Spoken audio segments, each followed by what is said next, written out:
Minasan konnichiwa, selamat datang di kelas bahasa Jepang Japanese Riviera X Gakushudo. Kembali lagi di hari Jumat, kita mau berbincang-bincang tentang sesuatu yang sempat heboh sekitar 1 atau 2 minggu yang lalu kali ya. Mungkin teman-teman juga udah tahu ya, ada kejadian penembakan mantan Prime Minister Jepang yaitu Shinzo Abe. Jadi ini kasus yang sangat mengagetkan ya. Untuk aku pribadi, ini hal yang benar-benar di luar nalar aku, karena di Jepang itu kita tidak boleh membawa pistol, dan ternyata mantan Prime Minister Shinzo Abe ini tertembak oleh pistol yang dimiliki oleh masyarakatnya gitu.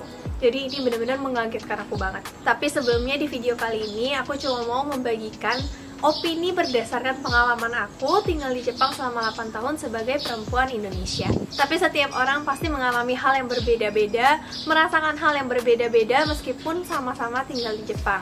Jadi mohon pengertiannya ya teman-teman. Jadi untuk teman-teman yang belum tahu kasus penembakan dari mantan Prime Minister Shinzo Abe ini, mulai sekarang kita singkat aja ya, jadi mantan PMAB. Pada tanggal 9 Juli 2022, Bapak mantan PMAB ini sedang berpidato pukul 11.30 di Prefecture Nara.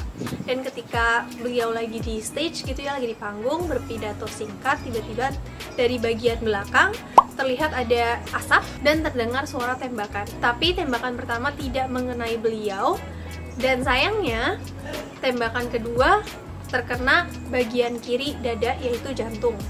Lalu terkena juga bagian leher. Jadi diketahui dari 2 kali total penembakan ada 3 peluru yang melesat. Kemudian Bapak Abe menekan dada gitu, terlihat kesakitan dan terjatuh. Singkat cerita, PMAB ini diangkut ke rumah sakit terdekat. Namun sayang sekali ternyata nasib berkata lain, mantan Perdana Menteri Shinzo Abe ini dinyatakan telah meninggal dunia pada pukul 5 sore di hari yang sama. Untuk teman-teman yang belum tahu nih, di Jepang itu tidak boleh ada pistol. Jadi berbeda seperti Amerika ya. Kalau di Amerika mungkin masih ada masyarakatnya yang memiliki pistol, tapi kalau di Jepang ini sangat-sangat dilarang.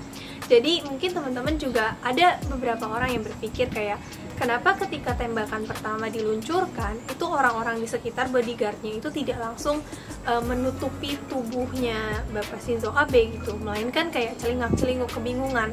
Tapi memang kenyataannya di Jepang itu tidak pernah ada kasus pistol.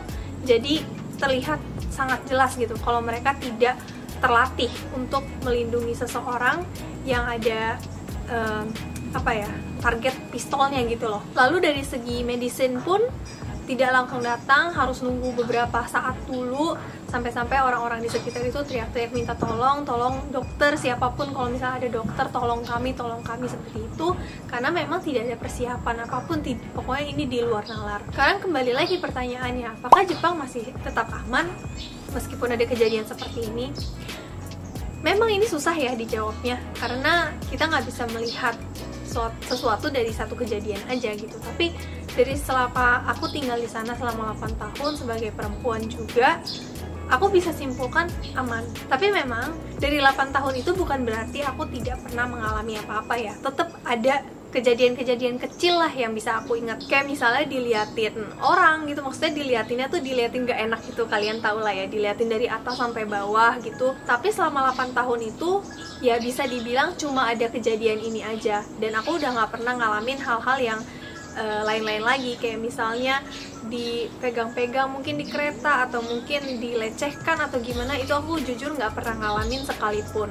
Dan di Indonesia tuh banyak ya sebenarnya yang nanya aku, apakah di Jepang tuh banyak stalker, karena denger-denger berita banyak stalker gitu, dan banyak juga orang-orang yang bawa pisau ke kereta. Tapi kenyataannya kalau aku tinggal di sana nggak sebanyak itu. Mungkin media itu memblow up cerita itu karena jarang ada ya kejadian seperti itu. Makanya ketika ada, blow up-nya besar banget, sehingga orang-orang berpikir kalau hal-hal seperti itu tuh lumayan wajar di Jepang. Tapi aslinya nggak sebanyak itu kok guys. Untuk teman-teman yang dengar cerita hari ini lalu berpikir kayak, aduh jadi takut ke Jepang gitu, kabar baiknya adalah polisi Jepang itu sangat-sangat bisa diandalkan. Karena semua orang Jepang yang pernah aku temui, kalau misalnya aku ada masalah apa, mereka tuh selalu bilang, telepon aja polisi, telepon aja polisi, telepon aja polisi. Jadi kepercayaan mereka terhadap polisi tuh tinggi sekali, karena memang polisi di sana menjalankan tugasnya menurut aku benar-benar dengan keadilan gitu ya, benar-benar 100% lah istilahnya. Tips nih untuk teman-teman yang mau pindah ke Jepang dan supaya bisa menjaga diri lah istilahnya, selalu ingat angka 110. Kalau ada apa-apa langsung telepon, itu nomor telepon polisi di Jepang, 110, tidak boleh lupa. Lalu kedua, biasakan diri untuk mengecek di mana ada koubang. Koubang ini adalah mini police station gitu. Di Jepang ada banyak, tersebar di berbagai macam daerah, pasti ada di setiap daerah. Jadi silahkan dicek, kalau misalnya ada kejadian apa-apa bisa langsung lari ke sana. Lalu hal-hal lainnya ya seperti biasa aja sih, di Indonesia juga sama. Apalagi kalau perempuan gitu ya, jangan sering-sering keluar malam-malam sendirian atau jalan di tempat yang sepi banget sendirian, itu lebih baik dihindari. Atau misalnya jalannya sama teman-teman aja agak rame, jangan perempuan semua. Lalu hal yang paling gak boleh kita lakukan adalah jangan pernah mengajak orang masuk ke apartemen atau ke kamar kita kalau orang itu tidak deket-deket banget ya. Ini banyak kejadian sama orang Indonesia aku lihat, karena orang Indonesia itu friendly banget, ramah banget sama orang-orang.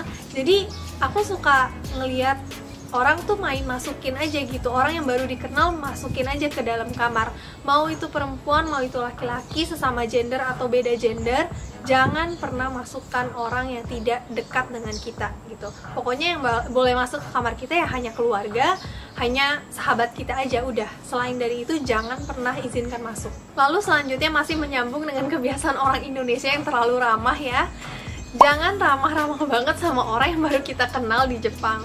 Karena kadang-kadang orang tuh bisa salah persepsi gitu. Kita mau ngobrol, ya udah, di Indonesia kan kita murah senyum gitu, suka nanya ini itu, friendly gitu. Tapi kalau di Jepang kadang-kadang ada orang yang menangkapnya berbeda, bukannya friendly, tapi malah kok kayaknya dia tertarik dengan saya gitu. Nah, ini adalah awal permulaan dari kalau misalnya orangnya itu ada gangguan, bisa aja dia jadi tertarik sama kamu gitu. Lalu yang terakhir, jangan pernah lupa berdoa. Apapun keyakinan kita, aku yakin pasti Tuhan tuh melindungi kita kalau kita percayakan diri kita kepada Dia gitu. Kita jaga diri semampunya, sisanya kita serahkan kepada Tuhan. Oke, jadi seperti itu sih perbincangan kita hari ini. Mohon maaf ya teman-teman kalau misalnya rasanya jadi nggak enak, jadi takut atau gimana. Tapi aku cuma pengen kasih tahu, pengen menyampaikan lewat video ini.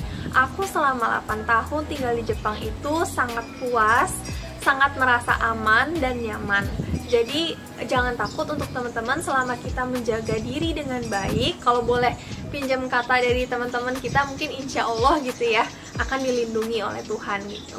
Mungkin teman-teman juga boleh ya tanya-tanya ke orang-orang yang pernah tinggal di Jepang atau pernah jalan-jalan lah gitu ke Jepang. Jepang itu negara seperti apa, aman atau tidak? Aku yakin sih kebanyakan dari mereka mungkin jawabnya akan aman ya, karena memang aman sama itu aku nggak bisa jelasin lebih dalam lagi, tapi menurut aku kesimpulannya adalah Jepang adalah tetap negara yang aman gitu. Oke teman-teman, jadi itu adalah perbincangan kita hari ini. Terima kasih sudah dengerin sampai akhir. Kalau misalnya ada komen, ada request, ada pertanyaan, tulis aja di bawah.